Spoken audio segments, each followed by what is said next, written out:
ఇవాళ భానుడి కంటే భగ్గుమంటది ఇవాళ చిత్రగుప్త. ఈ కథనం ఇంకా ఇంకా వస్తుందిగా మెల్లగా షురూ చేస్తున్నారు కాంగ్రెస్ వాళ్ళు. ఎట్లా అంటే ఒకటేసారి నువ్వు పుసుక్కుమని ఇంజక్షన్ ఇచ్చినావు అనుకో నొప్పి అవుతుంది. మెల్లగా సలైన్లు ఒక్కొక్క ఇంజక్షన్ ఎక్కిస్తూ ఉంటారు మనకు పెట్టి, ఇది గ్లూకోజ్ నీకు బలాన్ని ఇస్తుంది అని చెప్పి ఒక్కొక్కటి సలైన్లో గుచ్చుతూ ఉంటారు పైజన్. గట్లాంటిదే ఇగో ఈ న్యూస్. అందుకే ఆ చెప్పనించికి ఛాతీ మౌనంగా ఉన్నాడు ఇవాళ దేశంలో. ఆయన మౌనానికి ఎంత మంచి రిజల్ట్స్ వస్తున్నాయో కూడా ఇప్పుడు నేను చెప్తాను మీకు. ఇక్కడ వీళ్ళు ఒక కథనం రన్ చేస్తున్నారు ఫ్రెండ్స్. ఏందనంటే 4300 మిలియనీర్స్ ఎవరైతే భారతదేశంలో ఉన్నారో వాళ్ళు భారత్ నిడిచిపెట్టి పోతున్నారు. 2023లా సుమారు 4300 మంది వెళ్ళిపోయినరు. ఇప్పుడు 2024కి వచ్చేసరికి అది 5100 మంది భారతదేశాన్ని ఇడిచిపెట్టి పోతున్నారు. ధనికులు ఎందుకు ఇడిచిపెట్టిపోతున్నారు? మేము మొత్తం దిగుతాం కదా, దిగుతే మంచి గడ్డపార మంచిగా దించాలి కదా. అసలు రీజన్లు ఏమున్నది? దీనికి మోడీకి సంబంధం ఉన్నదా? భారతదేశాన్నే దూషిస్తారా? హెన్లీ అండ్ పార్ట్నర్స్ అని చెప్పి ఒక సంస్థ సర్వే చేసింది. ఎస్పెషలీ ఈ మిలియనీర్స్ ఎక్కడ పోతున్నారు, ఏ దేశాలకు పోతున్నారు, ఈ దేశాన్ని విడిచిపెట్టి ఎందుకు పోతున్నారు, ఎందుకు పోతున్నారు, రీజన్స్ ఏంది, ఇట్లాంటి సర్వేలు చేసి ఒక abstract data in graphical representation or whatever it may be complete data ఇస్తుంది హెన్లీ అండ్ పార్ట్నర్స్ వాళ్ళు. నేను పెట్టినది మీకు చూపిస్తాను. ఈ డేటా అబ్స్ట్రాక్ట్ తీసుకొని భారతదేశం మీద మెల్లగా షురూ చేస్తారు. ఇక నేను వాళ్ళు చెప్పే కంటే ముందే నేను కౌంటర్ ఇస్తున్నా. So be prepared. మీ కౌంటర్ తయారు చేసే ముందు దీన్ని వినుండ్రి ఫస్ట్, ఇన్నాక మీ కౌంటర్ తయారు చేయండి. మీకు నేను హెల్ప్ చేస్తున్నారా భయ్? నా దేశ ప్రధాని మీద, నా సర్కార్ మీద మీరు ఏదైతే దూషించి మాట్లాడతారు కదా, మీరు మొత్తం చెప్పరు. వస్తాడు కప్పగొంతు తీసుకొని ఒకడు. అసలు హెన్లీ అండ్ పార్ట్నర్స్ ఆ రిపోర్ట్ ఏం చెప్తుంది అని అంటే భారతదేశంలా అని చెప్పి షురూ చేస్తాడు ఒకడు కప్పగొంతోడు. ఈ కప్పగొంతో నాకు ప్రాబ్లం వస్తుంది. ఆ కప్పగొంతోడికి ఇంకొకళ్ళు ఉంటారు గంజాయి తోటల తులసి మొక్కలు. దానికి తోడు తలసరి ఆదాయం తెలియనోడు తెలివివంతుడై ఛానల్ పెట్టుకొని నడుపుతాడు. మీకు అర్థమైందా? ఈ ముగ్గురిట్లకైనా కొంచెం తీసుకొని వెలుగు అని చెప్పి ఇంకొకటి పెడతాడు, అది మన వెలుగు అని అంటాడు. వీళ్ళందరూ కలిపి ఒక నరేటివ్ రన్ చేస్తారు. ఆ నరేటివ్ రన్ చేసే లోపలనే చిత్రగుప్త చిట్ట అయిపోతున్నది. చెప్పినా కదా పరకాయ ప్రవేశం అవుతుంది రాత్రి. ఇవాళ నిన్నొచ్చిండు చిత్రగుప్తుడు. గిరీషు జర చూసుకో అంటే చూసుడే యమపాశం అక్కర్లేదు, దున్నపోతుతో పిత్తి చంపిపిస్తాయి. ఇలాని దున్నపోతు పిత్తి చచ్చిపోతారు రే, అంత పవర్ఫుల్ ఉంటుంది మా ధర్మం. ఇప్పుడు ఇన్నుండ్రి ఇక కథ, అసలైన సిసలైన కథ. 4300 మంది దేశాన్ని ఇడిచిపెట్టిపోతున్నారట. ఎవరు? ధనికులు. ఎందుకు ఇడిచిపెట్టిపోతున్నారు అని అంటే మోదీ సర్కార్ ఇంటర్నల్ సెక్యూరిటీ ఏం చేస్తలేదు, ఎక్స్టర్నల్ సెక్యూరిటీ దూరం మాట. ఈడ జనాలు చాలా సాటిస్ఫైడ్ లేరు, జనాల ఇంటాలరెన్స్ అయిపోతున్నది, జనాలు కొట్టుకజేస్తున్నారు, మతతత్వ విద్వేషాలు రెచ్చగొడుతున్నారు చెప్పేయమంటారు అని అంటే ఐఐటీల నుంచి 38% మంది ఎవరైతే గ్రాడ్యుయేట్లు అవుతున్నారో వాళ్లకు ఉద్యోగాలు లేవు, అన్ఎంప్లాయ్మెంట్ పెరిగిపోతున్నది. Significant increase from 19% in 2021 to 21% in 2022. That means 21,500 students ఎవరైతే ఉన్నారో ఐఐటి ఇట్లాంటి ప్రీమియం ఇన్స్టిట్యూట్ల నుంచి వాళ్ళు అన్ఎంప్లాయ్మెంట్ ఉన్నారు, నిరుద్యోగులు లేకున్నారు. ఇక సామాన్యుల పరిస్థితి ఏంది అని చెప్పి గత్తర చేస్తున్నారు ఈ గయ్యాలు. వచ్చినరా వయ్యారులు అని చెప్తాం మేము. ఎందుకు చెప్పాలా? మళ్ళీ చైనా డేటా తీసుకొని మొత్తం చెప్పాలి కదా బాయ్. ప్రపంచ దేశాలతోనే నువ్వు భారతదేశాన్ని కంపేర్ చేస్తున్నప్పుడు ప్రపంచ దేశాల డేటా కూడా చెప్పాలి కదా. నువ్వు కేవలం ఐఐటీల తీసుకొని వచ్చి 21% అంటున్నావు. ఐఐటి వాళ్ళదే డేటా, మళ్ళీ ఇంజనీరింగ్ కాలేజీలుగా అవన్నీ ఉన్నాయి, వాళ్ళందరిది నువ్వు అబ్స్ట్రాక్ట్ తీసుకుంటే వాళ్ళ ఎంప్లాయ్మెంట్ తీసుకుంటే తక్కువ అవుతుంది కదా, మ్యాథమెటిక్స్ తక్కువ అవుతుంది కదా. నీకు డినామినేటర్ పెరిగినప్పుడు న్యూమరేటర్ తక్కువ ఉన్నప్పుడు ఫ్రాక్షన్ తగ్గుతుంది కదా న్యాచురల్గా. సో ఇప్పుడు నేనేమంటున్నాను, మ్యాథమెటిక్స్ మాకు కూడా తెలుసు రే, మీరు ఏది తీసుకొని మీకు అనుకూలంగా ఉంటుందో అది తీసుకుంటారు. ఇప్పుడు చైనాలో 11.6 లక్షల మంది గ్రాడ్యుయేట్ అయ్యారు 2023 అబ్స్ట్రాక్ట్ డేటా చెప్తున్నా. 24 మాకు దొరకలే. కానీ మళ్ళీ అందులో నుంచి అర్బన్ అన్ఎంప్లాయ్మెంట్ అంటే సిటీల నిరుద్యోగత, పెద్ద సిటీలలో హైదరాబాద్, బెంగళూరు అట్లాంటివి, బీజింగ్ ఏవో ఉంటాయి కదా ఆడ కూడా. గట్లాంటి సిటీలలో తీసుకుంటే 23% ఉన్నది రాబాయ్, మోర్ దెన్ 22% అయితే ఉన్నది అర్బన్ది. మనం అంత దిగజారిపోయి అయితే లేం కదా. టైమ్స్ ఆఫ్ ఇండియా కూడా ఈ అన్ఎంప్లాయ్మెంట్ మీద ఒకటి పనిచేసింది కదా. మేమే భారతీయ జనతా పార్టీ దూషించి ఈ సవరణలు వేరే రకంగా చేయరని మాట్లాడినాం వెనకటికి. మీరు అన్ఎంప్లాయ్మెంట్ తక్కువ చూపుతున్నారు రేషో, కానీ క్యాల్కులేట్ చేసే రేషో తప్పున్నది. ఒకసారి దీన్ని కూడా సవరణ చేయరని భారతీయ జనతా పార్టీ నేనే విమర్శించిన. ఇగో ఇది నిజాయితీ. ఎందుకు అనంటే నేను ట్యాక్స్ పేయర్ల పక్షాన ఉంటా, నేను సామాన్యుడి పక్షాన ఉంటా, నేను కార్యకర్తల పక్షాన ఉంటా. చిత్రగుప్తన్ అనేది సామాన్యుడి ఛానల్. నువ్వు చెప్పగలుగుతావారా ఇంత సామాన్యంగా? ఇప్పుడు నేను చెప్తా ఫ్రెండ్స్, చూడు డేటా మొత్తం గ్లోబల్ సినారియో తీసుకొని చూస్తే కెనడాలోనేమో మన ఏమంటారు 2,000 మంది వస్తున్నారట, అమెరికాకు 2,200 మంది వస్తున్నారట, యూకేల నుంచి 4,200 మంది వెళ్ళిపోతున్నారు మళ్ళా యూకేల నుంచి. ఓకే, ఇండియాలో నుంచి 5,100 మంది వెళ్ళిపోతున్నారట. యూఏఈకి అంటే అరబ్ ఎమిరేట్స్కి 4,700 మంది మిలియనీర్లు వచ్చి ఆ దేశంలో ఏమంటారు పౌరసత్వం తీసుకుంటున్నారట. మళ్ళీ చైనా గురించి రోజు మాట్లాడతాడు కదా రాహుల్ గాంధీ, మెల్లగా సలైన్ లెక్కనికి ప్రయత్నం చేస్తున్నారు డేటాలు రిలీజ్ చేసుకుంటా. మళ్ళీ చైనా గురించి రోజు పోకడ మాట్లాడేటోడు 13,800 మంది చైనీస్ పౌరులు మిలియనేర్లు బిలియనేర్లు వీళ్ళు చైనా దేశం విడిచిపెట్టి వేరే దేశాలకి ఎందుకు పోతున్నారు? నా భారతదేశంలోకి కేవలం 4,700 5,000 మంది కదా, మళ్ళీ చైనా నుంచి 13,000 మంది కదా. మాట్లాడరే, చెప్పరే, చెప్తే మొత్తం చెప్పాలి కదా, చెప్పరు. ఇప్పుడు వస్తా మీకు అందుకే బార్ గ్రాఫ్ కూడా వేసి పెట్టినాం. నేను కాదు, హెన్లీ అండ్ పార్ట్నర్స్ నుంచి డేటా తీసుకున్నాను. నేను డేటా ఏం చేయలే, నాకు సర్వేదే, నాకు ఇది నడపనికనే తలకాయ నొప్పి అవుతుంది ఇంత పెద్దగా. ఇప్పుడు ఇవన్నీ నేనే చేసుకుంటా కూర్చుంటా. కానీ సో చైనా నుంచి 15,200 మంది పోతున్నారు అవుట్ఫ్లోస్, యూకే నుంచి 9,500 మంది పోతున్నారు, ఇండియాలో నుంచి 4,300 పోతున్నారు, సౌత్ కొరియా నుంచి 12,000 మంది, రష్యన్ ఫెడరేషన్ నుంచి 1,000 మంది, ఎక్సెట్రా ఎక్సెట్రా ఎక్సెట్రా. మళ్ళీ చైనా టాప్లో ఉన్నది, తర్వాత యూకే టాప్లో ఉన్నది, ఆ తర్వాత భారత్ వచ్చింది. కానీ దూషించేది ఎవరిని? భారత్ని.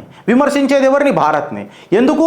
భారత్ ఇవాళ మళ్ళా సోనీకి చిడి అని చెప్పి ముంగటికి పోతున్నది, విశ్వగురు నా భారత్ అని చెప్పి ముంగటికి పోతున్నది. ఏ గుండె తీసుకున్నా ఆ గుండె ఇవాళ ఖచ్చితంగా అగర్ 70 సార్లు నిమిషానికి కొట్టుకుంటే అందులో 50 సార్లు భారత్ భారత్ భారత్. ప్రపంచ స్థాయిలో ఎవడైనా భారత్ని నెగ్లెక్ట్ చేసి పోయేటట్టు ఉన్నాడా? అందుకే భారత్ మీద కన్నేసి పెట్టుకుంటున్నారు. వీడికి ఆగిపోలే. ఇప్పుడు ఇదేమో పోయే డేటా, అంటే దేశాన్ని విడిచిపెట్టి పోతున్నారు ధనికులు. ఓకే, మళ్ళీ ఏ దేశాలకు పోతున్నారు ఈ ధనికులు అని చెప్పి ఆ డేటా కూడా చూడాలి కదా మనం. ఆ డేటా పెడితే 6,700 మంది అరబ్ ఎమిరేట్స్ని చూస్ చేసుకుంటున్నారు. ఎందుకు చూస్ చేసుకుంటున్నారు? ఆడికి కూడా వస్తా. యుఎస్ఏ 3,800 మంది, సింగపూర్ 3,500, కెనడా 3,200. ఇన్ఫ్యాక్ట్ కెనడా అనేది యుఎస్ఏకి కాంపిటీషన్ కూడా ఇస్తున్నది.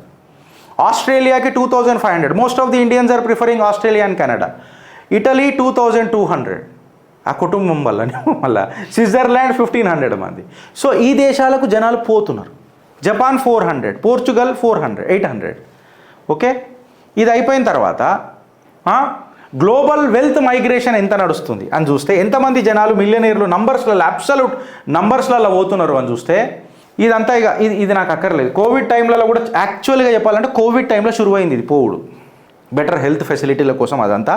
అది రాను జర పెరుగుకుంటూ వచ్చింది. 2023లో 1,28,000 బిలియనీర్స్ వాళ్ళ దేశాలు వదిలిపెట్టి వేరే దేశాలకు పోయినరు. ఇప్పుడు అది 24-25కి వచ్చేసరికి అరౌండ్ 1,35,000 మంది పోయే ఛాన్సెస్ ఉన్నాయని చెప్పి హెన్లీ పార్ట్నర్స్ ఇచ్చిన రిపోర్ట్. అయితే వీళ్ళు ఎందుకు పోతురు అని చెప్పి చూస్తే ఈ స్లైడ్ పెట్టి మనం మాట్లాడదాం. ఎందుకు పోతున్నారు అని చెప్తే, ఈ మిలియనీర్లు అనేది ఇప్పుడు సపోజ్ సడన్గా పోయినరు అనుకో, కేవలం ఒక మనిషి పోలే, వాళ్ళు ఎంబడి ఒక గ్లోబల్ ల్యాండ్స్కేపు, ఒక నిజంగా చెప్పాలంటే ఒక టెక్టానిక్ షిఫ్ట్ అయిపోతుంది బిజినెస్ది, ఎకనామిక్ దింగ్ది ఒక షిఫ్ట్ అయిపోతుంది. వెల్త్తో పాటు పవర్ని కూడా శాసించే తత్వం ఎగిరిపోతుంది దేశంలో నుంచి. ఫార్ రీచింగ్ ఇంప్లికేషన్స్ ఉంటాయి. ఈ ట్రజెక్టరీ వేరే ఉంటుంది. ఇట్లా అని తిరిగి పోతుంది కదా, స్టేట్ పోతలేదు కదా అని మనం అనుకుంటాం. ఆ ట్రజెక్టరీ పాతల ఫాస్టెస్ట్ మూమెంట్ ఆఫ్ ట్రావెల్ ఉంటుంది. ప్రొజెక్టైల్ వేస్తున్నప్పుడు అది ఎగిరేటప్పుడే ప్రాబ్లం ఉంటుంది, అది దిగేటప్పుడు గ్రావిటీ మీదకే దిగుతుంది అది. సో ఎకనామిక్ వాలటిలిటీ మీకు కనబడుతుంది ఆ దేశంలో. వాడు ఇవాళ ఒక మిలియనేర్ అనేట ఆయన, ఒక బిలియనేరు ఆ దేశాన్ని వదిలిపెట్టి ఫ్లైట్ ఎక్కుతున్నాడు అని అంటే ఆ దేశ సంపద, ఆ దేశ అదృష్టం, ఆ దేశ ఎంప్లాయ్మెంటు ఇవన్నీ పోతాయి. నిజంగా చెప్పాలని అంటే ఎకనామిక్ వాలటిలిటీ ఆడ అస్థిరతంలోకి వెళ్ళిపోతుంది. ఇంకోటి చెప్పాలని అంటే ఆ ఎక్స్పర్టైజ్ పోతుంది, ఆ నెట్వర్క్ పోతుంది, ఆ డైనమిజం పోతుంది. ఏ దేశంలోకైనా పోయినా. అందులో చైనా మనది 3వ స్థానంలో ఉన్నది, యూకే తర్వాత ఉన్నది. మనం ఇది గుర్తుపెట్టుకోరు. మళ్ళీ మనల్ని శాసించిన వాళ్ళు కదా బ్రిటిష్ వాళ్ళు. మళ్ళీ మనోడు ఆడికైనా పోయి ఆడికైనా పైసలు తెచ్చుకుంటాడు కదా బిచ్చపోడు. ఒకడు ఉన్నాడు కదా మన దగ్గర, విదేశాలలో పోయి తిరుగుతాడు కదా, నేను పేరు తీసుకుంటలేను, అలా బిచ్చానికే బతుకుతాడు కదా. ఇవాళ కంప్లీట్గా ఏదైతే ఎకనామిక్ డైనమిజం ఉంటుందో ఆ కాడికి వస్తే ఈ capitalism or capitalistic thought process ఏదైతే ఉంటుందో, వైటల్ ఇంజెక్షన్ ఏదైతే ఉంటుందో దీనికి అంతటికి చెక్ పట్టుడు స్టార్ట్ అవుతుంది. క్యాపిటల్ అనేది ఉండాలి కదా, వైటల్ క్యాపిటల్ ఈజ్ రిక్వైర్డ్ కదా for economic dynamism. Capitalist mentality కాదు, సారీ నేను కొంచెం వేరే మాట్లాడాను. ఏమైపోతుంది అని అంటే ఈ ప్రభావం రియల్ ఎస్టేట్ మీద పడుతుంది, రిన్యూవబుల్ ఎనర్జీ మీద పడుతుంది, టెక్నాలజీ మీద పడుతుంది, టూరిజం మీద పడుతుంది. ఇది అంచెలంచెలుగా పడుతుంది, బికాస్ ఇన్ఫ్రాస్ట్రక్చర్ చేసేదంతా వీళ్ళే ఉంటారు కదా. ఇది ఏమైపోతుంది అని అంటే ఒక స్కిల్ఫుల్ ఇన్ఫ్లక్స్కి చెక్ పెడుతుంది, డ్యామ్ కట్టేస్తుంది. ఇది డ్యామ్ కట్టేస్తుంది. ఇవాళ యునైటెడ్ అరబ్ ఎమిరైట్స్ ఏదైతుందో UAE అని అంటారు కదా, గ్లోబల్ పరంగా గోల్డెన్ వీసా అనే పేరు పెట్టి లగ్జరియస్ లివింగ్ అని పెట్టి ఒక బిజినెస్ ఫ్రెండ్లీ ఎన్విరాన్మెంట్ తీసుకొని వచ్చి వాళ్ళు అట్రాక్ట్ చేస్తున్నారు. ఇవాళ సుమారు 6,700 మిలియనీర్స్ ఎవరైతే ఉన్నారో వాళ్ళు 2024లో UAEని ప్రిఫర్ చేస్తున్నారు అని అంటే బికాస్ ఆఫ్ ది ట్యాక్స్. అలాది ఏదైతే మన ఫ్లెక్సిబుల్ ట్యాక్స్ రెజిమ్ ఉన్నదో, డైనమిక్ సావరెన్ వెల్త్ మేనేజ్మెంట్ ఏదైతే ఉన్నదో దానికి ఆకర్షితులై వీళ్ళు UAEకి పోతున్నారు. చైనాలో కూడా సుమారు 15,000 నుంచి 15,800 మంది ఇలా వెళ్ళిపోతున్నారు అని అంటే చైనా ఎకనామిక్ స్లో డౌన్ చూడండి. చైనా మ్యానుఫ్యాక్చరింగ్ నాశనం అవుతుంది. చైనాల నిరుద్యోగం పెరుగుతున్నది. PLAకి జీ జింగ్పింగ్కి చక్కగా వడొస్తలేదు. జీ జింగ్పిన్ అనేటోడు కనబడతలేడు. మొన్ననో ఎక్కడనో ఒక దగ్గర బుద్ధిస్టు స్టాచ్యూ దగ్గర కనబడ్డాడు. పెద్దలు చెప్పినట్టున్నారు చైనాలో, జర నీ అగ్రెషన్ తక్కువ చేసుకో బిడ్డ, లేకపోతే నీ బద్దలు వల్ల కొడతారని. అండ్ ఇన్ఫ్యాక్ట్ మీకు ఒక విషయం ఏం చెప్తున్నానంటే, దోవల్ గారు యుక్రెయిన్ పోయారు, పుతిన్ గారిని గెలవనీకి పోయినారు అని చెప్పి ఎక్సెట్రా మాట్లాడుతున్నప్పుడు గుడ్ న్యూస్ వచ్చింది భారతదేశంలో. ఏంది తెలుసా ఫ్రెండ్స్, 4 చోట్ల ఎక్కడైతే ఎంగేజ్మెంట్ అయిందో భారత్ ఇంకా చైనా మధ్యలో ఎంగేజ్మెంట్ అయింది కదా, ట్రూప్స్ మధ్యలో 4 చోట్ల డిసెంగేజ్మెంట్ అయింది. ఏదైతే వీళ్ళు మాట్లాడుతున్నారు కదా చిల్లర రాజకీయాలు, రాహుల్ గాంధీ పోయి చైనా మా భూభాగాన్ని ఆక్రమించుకుంది ఎక్సెట్రా డైలాగ్తోని ఖతం చేసేసినారు. అంటే నేను చెప్పినా కదా నా ప్రధాని సైలెంట్ ఉన్నాడు అని అంటే తాండవ్ జరుగుతుంది. And this is a very bad news for America. ఇప్పుడు ఆటోమేటిక్గా మణిపూర్ సల్లారుతుంది. ఇది మీరు రాసి పెట్టుకోరు. షేక్ హసీనా కూడా ఇప్పుడు ఆమె రిజైన్ చేసి రాలే, ఆమె ఇంకా రిజైన్ చేయలే, ఆమె అక్కడ నుంచి తరమేయబడ్డది. ఇలా భారత్లో ఆమె శరణు తీసుకున్నది. ఆమె తిరిగి బంగ్లాదేశ్ పోతే ప్రధాని ఆమెనే. ఇప్పుడు అన్నీ సెట్ అవుతాయి. దమ్మన్ డీప్ స్టేట్ని ఎవడెవడు వస్తాడు? కమలా హ్యారిస్ ఒక్కసారి పడ్డదో అమెరికాలో తెలుగు రాష్ట్ర ప్రజలకు నేను చేతులు జోడించి విజ్ఞప్తి చేస్తున్నా, ఓటేసేటప్పుడు భారత్ని చూసి చేయండి. కమలా హ్యారిస్కి ఇట్లా వస్తే మన డైనమిక్స్ చేంజ్ అవుతాయి రాజకీయాలలో. ఇది మీరు ఆలోచించుండ్రి. కేవలం డైలాగుతోని ఖతం చైనా ఇయ్యాల. వెనుకకు జరిగిందా లేదా? యుద్ధం చేస్తామని అనుకున్నాం. అరే భారత్ మాట అంటే మాట్లాడు అంటే వేటాడుడేరా. మీకు భారత్ గురించి ఏం తెలుసురా? మేము పెద్ద పెద్ద అస్త్రాలు, బ్రహ్మాస్త్రం, బ్రహ్మశిరాస్త్రం, బ్రహ్మాండాస్త్రం, ఆ కాడికి వస్తే వజ్రాయుధం, ఆ కాడికి వస్తే నారాయణాస్త్రం, పశుపతాస్త్రం జనాల మీదకి వేయనీకే మేము పెట్టుకోలే. మా పరాక్రమం, మా ప్రతిభకి ప్రతిరూపాలు అవి. అంతేగాని జనాన్ని సావనీకే పెట్టలే. నా నా నా నా నా సిద్ధాంతాలు కూడా అవే చెప్పినాయి, రామాయణ మహాభారతాలు. ఫస్ట్ దేన్నైనా పువ్వుతోనే మేము చేసినాం, పీస్ఫుల్గానే చేసినాం. అది రాకపోతే పక్కకు మా నారాయణుడి దగ్గర గద కనిపించింది, ఆ గదతోను కూడా పని కాకపోతే ఫస్ట్ కమల పువ్వు, తర్వాత ఇనలే గద, ఆ తర్వాత శంఖం చేతావుని, ఆ తర్వాత సుదర్శన చక్రం. ఇదిరా నాకు నేర్పింది నా సనాతనం. మీరేంద్రా పెద్ద పెద్ద మాటలు మాట్లాడతారు వీడికొచ్చి. ఇలా చైనా వెనకకి జరిగిందా లేదా ఓ డైలాగ్తో. దాని తర్వాత ఇంకా జర డేటా తీసుకొని పోతే ఫ్రెండ్స్, UAEది ఏందనంటే పరిస్థితి, UAEది ఏందనంటే ఇవాళ UAE అనేది ఒక మోస్ట్ పవర్ఫుల్ మిలియనేర్ మ్యాగ్నెట్ అయిపోయింది. అలాని ఆకర్షితులను చేస్తుంది. సిన్స్ 2013 అరౌండ్ 150% మిలియనేర్లు UAEని ప్రిఫర్ చేస్తున్నారు అని అంటే because of favourable tax regimes. అక్కడ ఉన్న ట్యాక్స్ స్ట్రక్చర్ ఈ మిలియనేర్లకు నచ్చుతున్నది. ప్రొఫెషనల్ అండ్ పర్సనల్ సెక్యూరిటీ ఈ మిలియనేర్లకు నచ్చుతున్నది. వీడికి ఆగిపోయిందా అని అంటే వీడికి ఆగలే. USA అండ్ కెనడా, ఇవాళ కెనడా USAకి కాంపిటీషన్ అవుతున్నది. ఇవాళ చైనీస్ కాలనీలు కెనడాలో ఎక్కువైతున్నాయి, ఇది మీరు అర్థం చేసుకోవాలా. ఇండియా అనేది ఆస్ట్రేలియా, USA, కెనడా మన ఇండియన్స్ని జర బాగా అక్కడ పోతున్నారు. వీళ్ళు ఎట్లా దూషిస్తున్నారు అని అంటే ఈ హెన్లీ అండ్ పార్ట్నర్స్లో ఏం రాస్తారని అంటే కెనడాలో ఆ పన్నుగాడో కూడా ఉన్న నిజ్జర్ గారిని చంపింది నరేంద్ర మోడీ చంపిపించిండు అని చెప్పి రాస్తారు. మీ అయ్యా జాగిర్, మీ అయ్యా చెప్పిన ఆటరా మీకు? ఓడి చెప్పిండు, ఆధారాలు చూపెట్టరు. అన్నోన్ గన్మెన్కి జై. ఇప్పటిదాకా పాకిస్తాన్ నేను పాకిస్తాన్కి వచ్చినా అజ్మల్ కసాబ్ గారి గురించి పాకిస్తాన్ ఒక్కనాడు కూడా యాక్సెప్ట్ చేసిందా? మళ్ళీ ఒక్కరోజైనా మీరు ప్రెషర్ వేసిర్రా మీరు ఇట్లా చేసిండ్రు అని పాకిస్తాన్ మీద? ఇంకా బంగ్లాదేశ్తో వార్ నడుస్తుంటే, కార్గిల్ దగ్గర వార్ నడుస్తుంటే ఉల్టా భారతదేశాన్ని దమ్కియడానికి ప్రయత్నం చేస్తుంది అమెరికా, నువ్వు యుద్ధాన్ని ఆపకపోతే అని అటల్ బిహారీ వాజ్పేయి గారికి. అప్పుడు అన్నాడు కదా నా అభినవ జాతి పిత అటల్ బిహారీ వాజ్పేయి, నువ్వు ఏం చేస్తావో చెయ్యి కానీ రేపు సూర్యోదయం అయ్యే లోపల పాకిస్తాన్ ఈ ప్రపంచ మ్యాప్ల నుంచి లేపాడేస్తానన్నాడు. మోగోడు మాట గట్లనే ఉంటుంది. మళ్ళీ అభినందన్ ఎట్లా తిరిగి ఇచ్చిర్రు? పోయింది కదా ఒక ఎయిర్క్రాఫ్ట్ క్యారియర్ ఆడికి అరేబియన్ సముద్రంలో ఇట్లా తిరిగి ఇట్లా పల్టాంచి కొట్టంగానే డైలాగ్తో ఖతం చేస్తావా లేకపోతే డెడ్లీ మిజైల్ లాంచ్ చేయాలా అని చెప్పి ఇట్లా పెట్టిండు కదా. అరే మేము దివాళీలో పటకలు ఆడుకున్నట్టు మీకు మిజైల్ పంపించినాం ఒకసారి మన టెస్టింగ్ చేస్తుంటే మీ దగ్గరికి వచ్చిందని మీ కడలు కట్టిరా. ఘర్ మే గుస్కే అభినందన్ ఏం చేసిండో చూడు, చాయ్ బోత్ మీటియే అచ్చియే అని చెప్పి మెసేజ్ కూడా ఇచ్చిండు వీడికి. పురగలమ్మదా అనుకున్నావు భారత్ అంటే? పైదామా పటిచరగాళ్ళు మాట్లాడినట్టు అనుకున్నావు? రోడ్ల మీద బాగ్దా గజ దొంగల లెక్క ఎంటర్ అయ్యి నాటకాలు చేస్తారు ఇక్కడ. భారత్ని ప్రేమించేటోడికి చిత్రగుప్త ఎప్పుడు సపోర్ట్ చేస్తుంది. బట్ భారత్లో ఉంటూ భారత్ బిచ్చం తింటూ ట్యాక్స్ పేర్ల పైసతో తింటూ భారత్ని విడగొట్టి భారత్లో షరియాలాలు తెస్తానన్నోడికి బద్దలు వాళ్ళ కొట్టాలనంట, కనికరం లేకుండా తొక్కి పడేయాలనంట, వాళ్ళని వెనకేసుకున్న వాళ్ళు అందరినీ బొంద పెట్టాలనంట.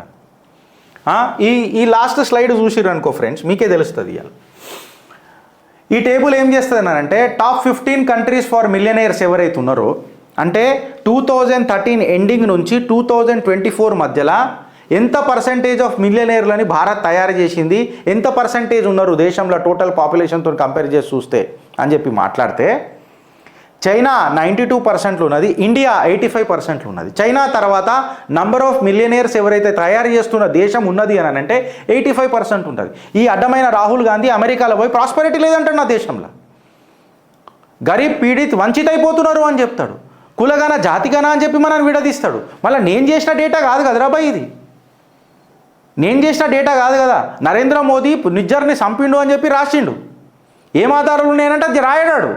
కాకపోతే ఆడే రాసిండు నంబర్ ఆఫ్ మిలియనైర్స్ ఎక్కడికైనా ఎక్కువ అవుతున్నారు అంటే చైనా 92%, ఆ తర్వాత నెక్స్ట్ ఎవరు ఉన్నారంటే 85%.